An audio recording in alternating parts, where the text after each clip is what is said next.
One in five suffer. Erase the stigma. Brain difference is not a crime. Mental health isn't just your problem. It's our problem. And now, Mental Health Mondays with Marla and Dave. Okay, welcome to Mental Health Mondays. I'm Dave. Oh, and I'm Marla. But you know what? I have to do this up front and say thank you to my mom who has created a mask accessory and also helping mental health. So mask for mental health, but it's pretty cool, right? She made a custom mask and it's inscribed on the front is Loving Beyond Reason, which is our foundation. Today's show is brought to you by NAMI San Fernando Valley and Loving Beyond Reason. As a matter of fact, you can buy one of those lovely masks that you saw Marla modeling for us right there at lovingbeyondreason.org. Today, our guest will be the one and only Leah Messer.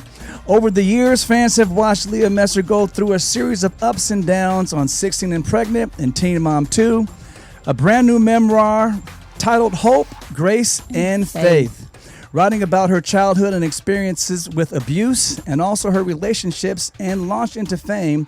The 27-year-old celebrity covers her entire journey. She has said that the voice of vulnerability and passion that she put into this memoir is what made all of the sweat, tears, and fears well worth it. Leah dedicates the book to her three daughters, Adeline, Aaliyah, and Aliana, as well as to her MTV family and anyone who has endured child abuse.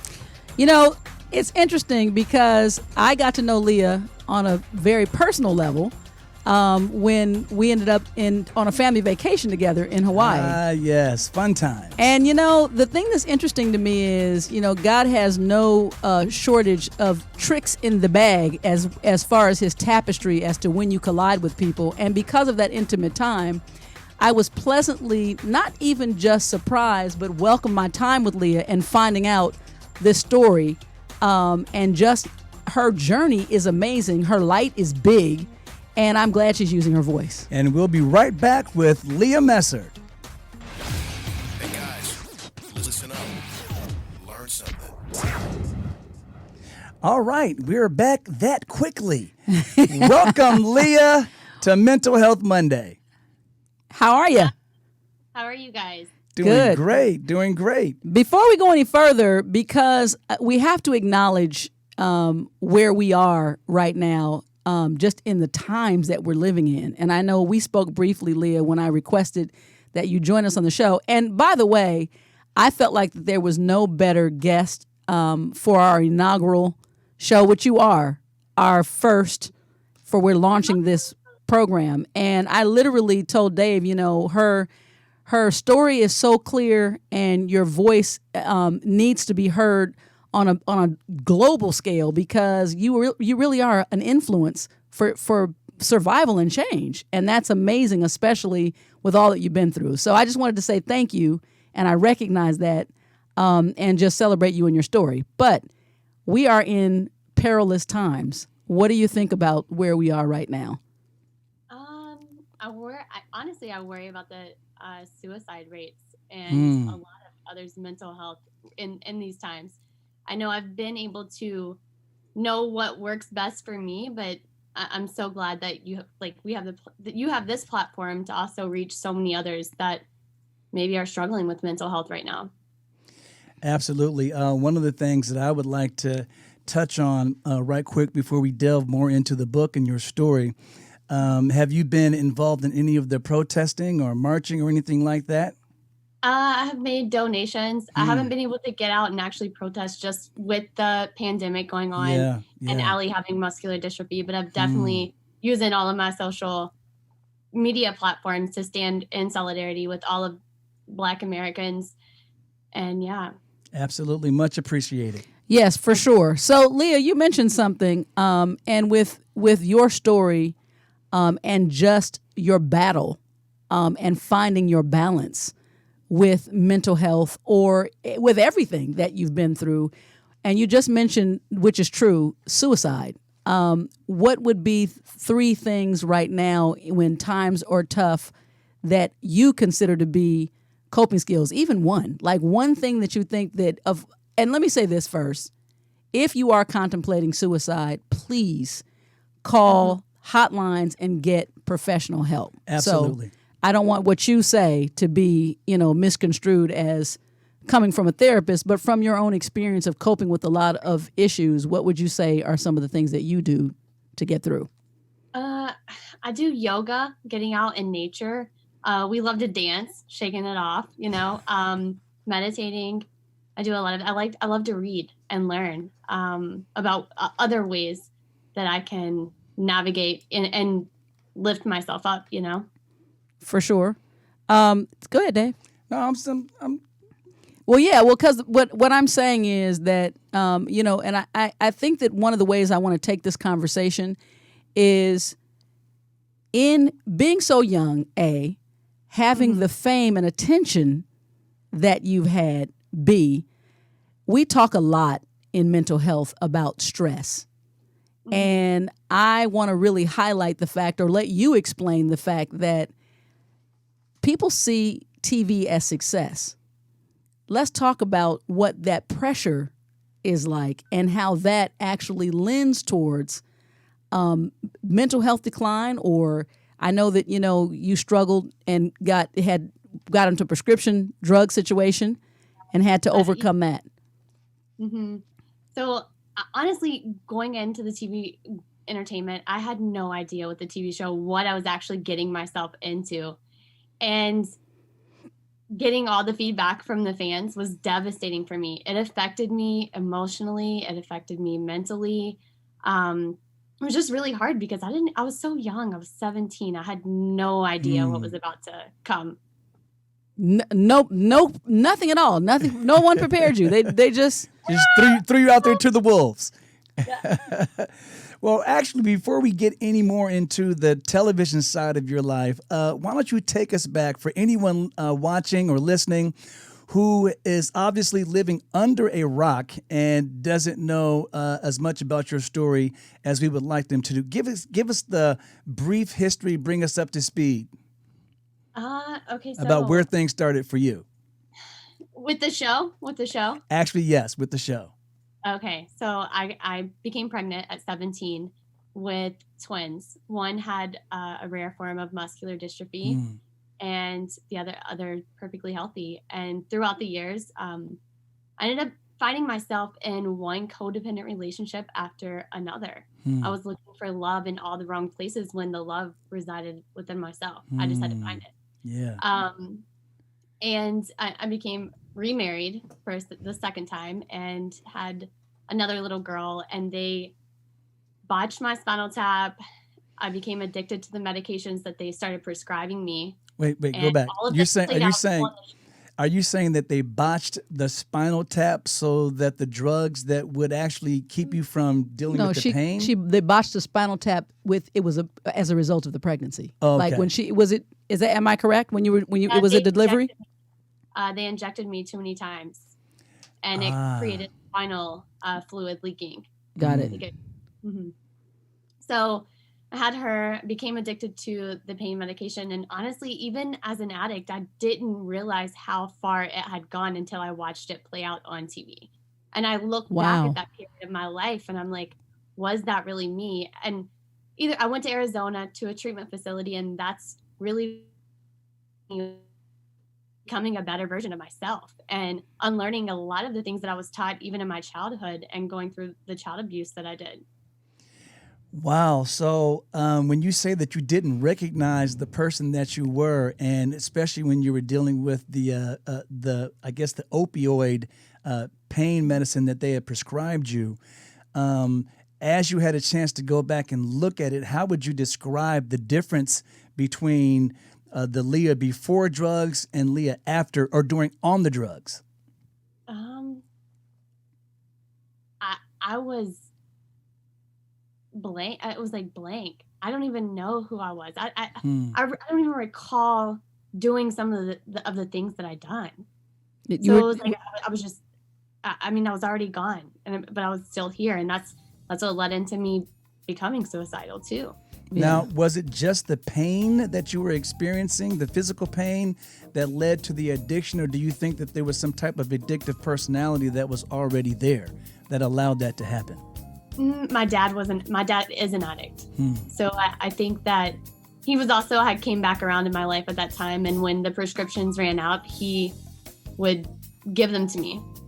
All right. Well, we're going to come back and continue this story because you have an amazing story. We'll be right back. When Dave and Marla get together, it's hot. It's time for the Mental Health Minute with Marla and Dave.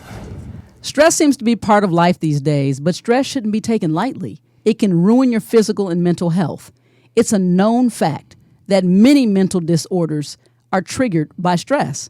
Signs of stress can be seen in different physical, mental, emotional, and behavioral reactions.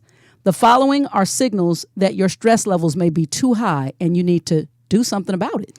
Physical signs of stress may include digestive problems, sleep disturbances, increased heart rate, fatigue or lack of energy.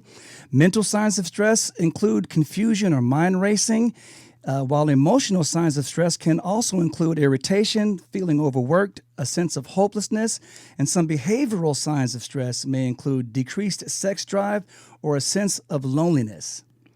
If you are experiencing any of these signs of stress or you're concerned about your current mental state, please seek therapeutic help from a qualified mental health professional. Your mental health is vitally important. This message is brought to you by NAMI San Fernando Valley and Loving Beyond Reason. David is a thinker. I never do anything without thinking about it first. Marla is a feeler. I basically wear my personality on my sleeve. But when Marla and Dave get together, it's like a match dancing with a firecracker. You're bad. What are you doing? Worthless. What are you doing? Don't trust them. Don't trust them. They'll hurt you. You're worthless. It's pointless. Where are they? Look at you. They can't hide. You have to go. Where are they?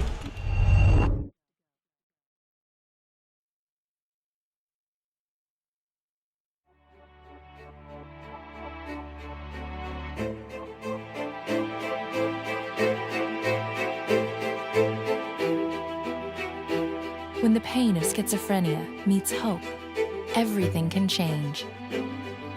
Give someone who's struggling the help they desperately need. Your support of the National Alliance on Mental Illness funds programs and support groups that can transform a life. Be a part of the NAMI effect. Hope starts with you. We're back with Leah. So Leah, here's what I want to point out to everybody with what you're just bringing up about your story, that David and I have learned through our experience in dealing with our children and mental health diagnoses, that we've been trying for so long to answer the question, what comes first, the chicken or the egg?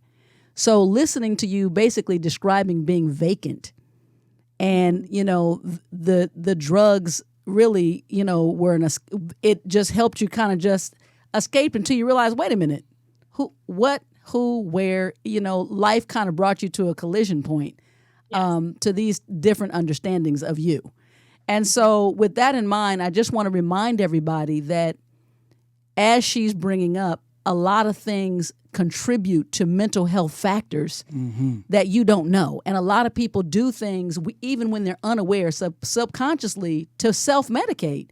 And so she had one incident that just triggered something altogether different. But after she began to unwind everything, which is what you'll read in the book, she started to understand the root of what the issues were. So I'm going to let you continue with your story. Okay. I think the root cause of a lot was just my childhood and growing up in a very, just abusive home. No love, no affection. I think that's just where it started, the foundation. Now, would that be from both parents or? My dad was absent for the most part. He would come in and out, but he was still abusive when he would come around. Because he was an addict. He was on drugs. And in reading, because I did, read a lot of the book, in reading, your mother had a history and with abuse. So in other words, this seemed like a secular. It's a cycle. Wow. Exactly. This was a cycle. And so did you recognize at any point, did that feel normal? That's the question I want to ask. Did you? Yes. Okay. Yes. It felt normal up until I hit rock bottom, and I was like, I have got to reevaluate my life. Something is not working. And that's when I started. I started journaling when I went to the treatment facility in Arizona. And so explain that rock bottom moment and how you got there. I was just driving down the road, and I had became completely suicidal, had no idea of my worth, and realized that my girls needed me. And honestly, they were my light. They were my light. They helped me they helped me pull myself out of the darkness. Mm-hmm.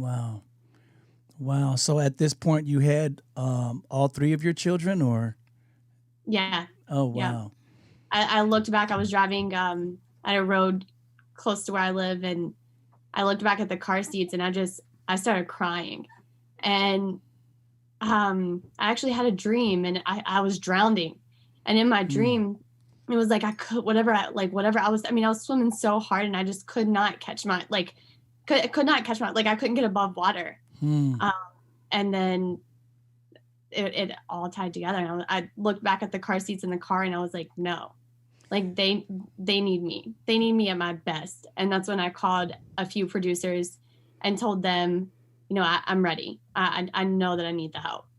Right. And how helpful were the producers of the show as you were going through this? They were the only support system I had. No one else supported me in going to a treatment facility. They thought I was going to lose my daughters, and it was the worst decision. Like, everyone would look at me as an addict. Wow. And yeah. So what was that last question that I'll have, then I'll give it over to Marla. Was that feeling of guilt that you could possibly lose your daughters, was that kind of adding to that overall sense of overwhelming stress that you were dealing with? Yes, because I was in a custody battle with their dads, and they were not supportive. There was no way I would have been able to tell them that I was addicted to medication. So I had to hide it all, and went away to the facility. I actually came back. I went there once, and the dads were going to file for the twins' dad was going to file emergency custody. So I came back home. Wow. I was like, I'm not losing my kids. What? Ultimately had to make that decision. Like, my kids deserve me at my best. And I don't see how in the world, me being where I'm at in my life is going to benefit them. And I'm going to be able to be that role model and give them a better foundation than I had. Well, the light and the relationship you had with your girls brought you to the surface. But what was there?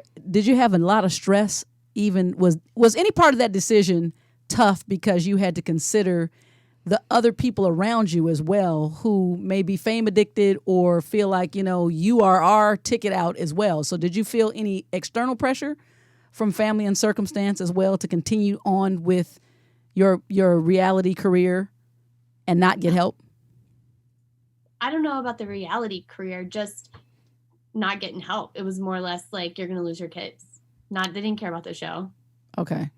Wow. Well, the beautiful thing about everything that you're saying is that your thoughts about your children, your daughters, your lovely daughters, were the main anchor that kept you grounded and kept you from actually sinking down into that vision of drowning in that ocean of overwhelming despair that you described. And we're going to continue with a lot more of your story.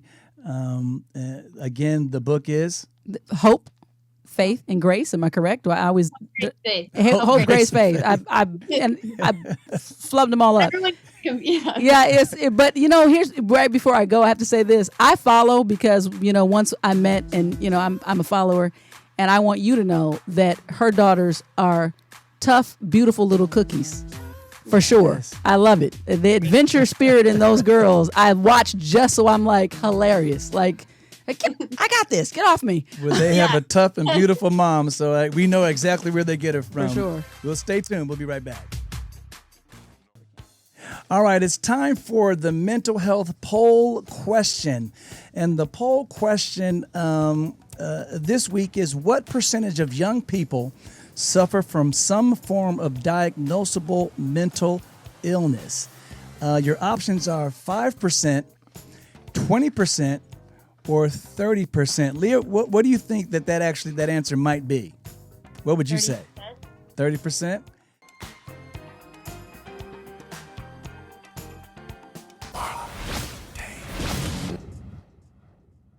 Okay. So we're back. So Leah, I think that you being a young lady, you being in the spotlight, your message is massive.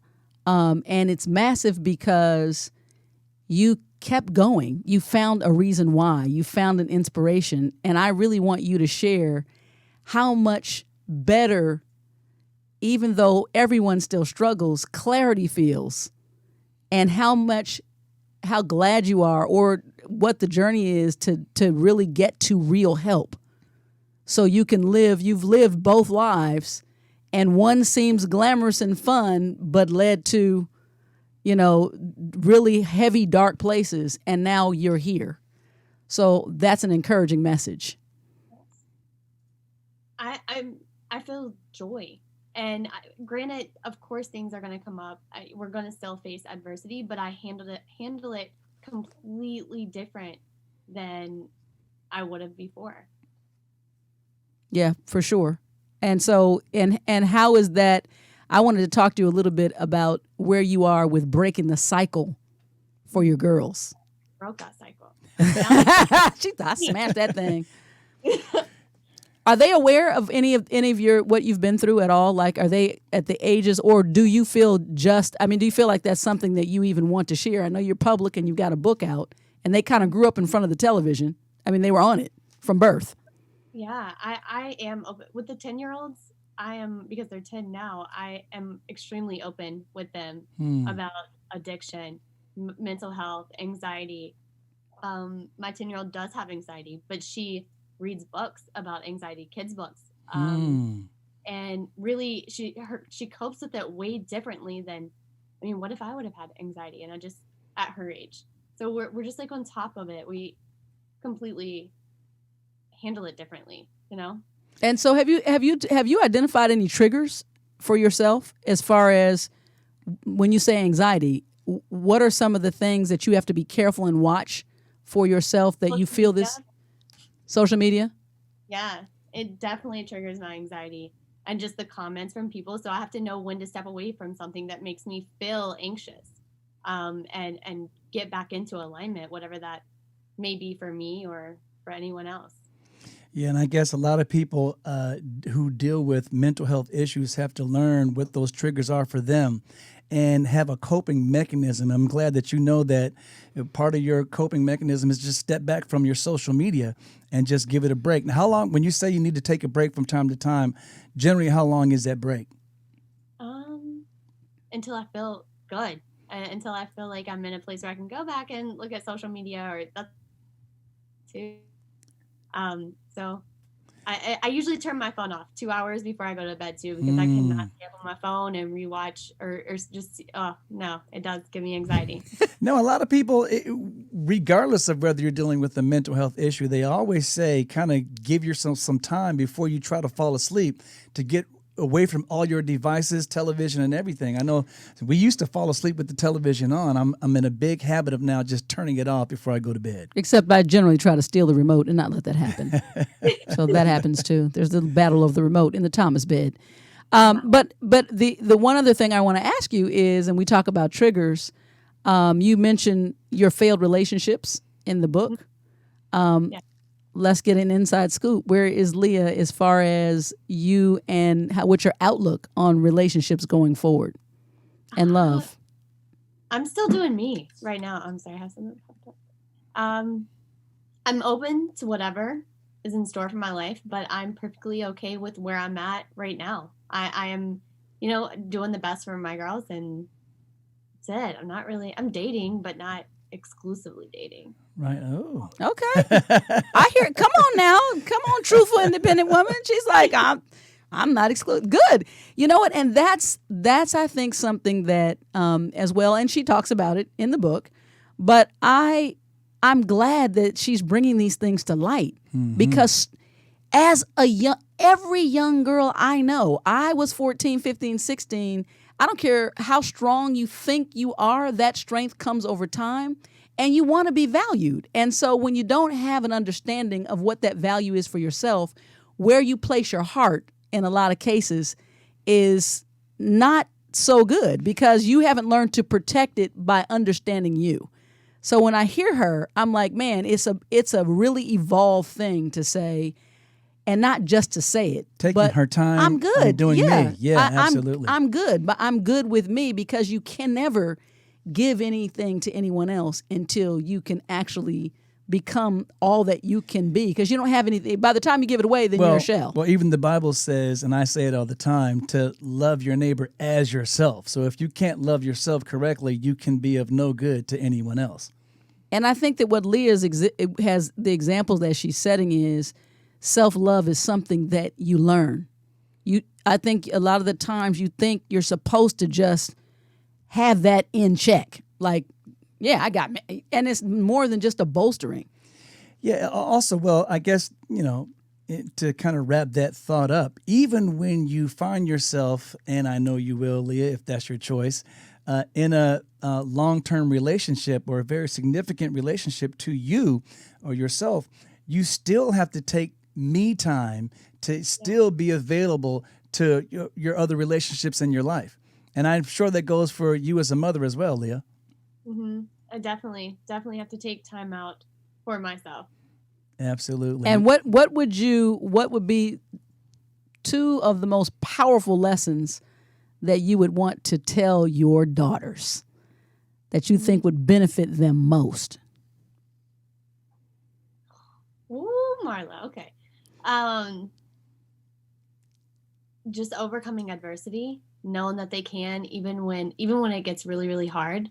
And also taking time out, like loving themselves, loving everything about them, valuing their worth.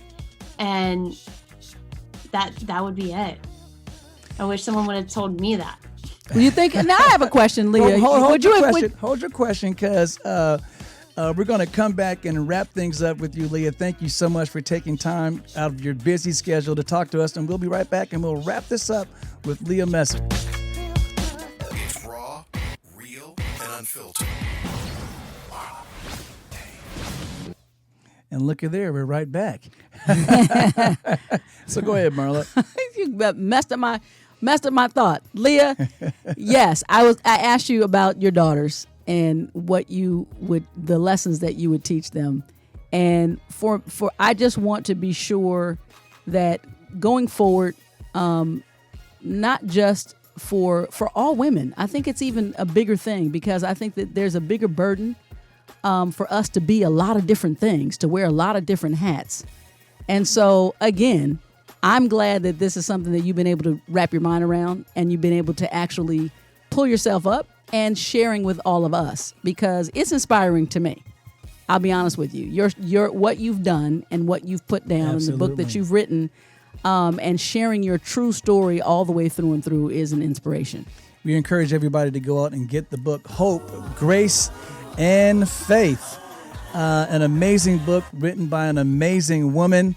And Leah, before you go, what would be your one message that you can share to just others out there that are watching, that are listening? That would be the message of Leah Messer. Live your life with hope, grace, and faith. Those two things. I love it. I love it as well. So, Leah, you know what? I wish that we had more time, but this is Mental Health Monday. We are honored that you came and spent some time with us and that you shared your story. Man, I'm always going to be following. You have my phone number. I have yours. If there's anything that I can ever do, I'm an ear, I'm a heart, and I'm open at any point, and love you to death. And you never know, we just might meet you on your next vacation. We're always stalking. Just joking. And we'll be keeping up with the girls as well, because I expect great things, because their mom is on a great journey and a great path. We've been talking with Leah Messer. Leah, thank you for joining us today. And this has been Mental Health Mondays with Marla and Dave. And we will see you guys next week.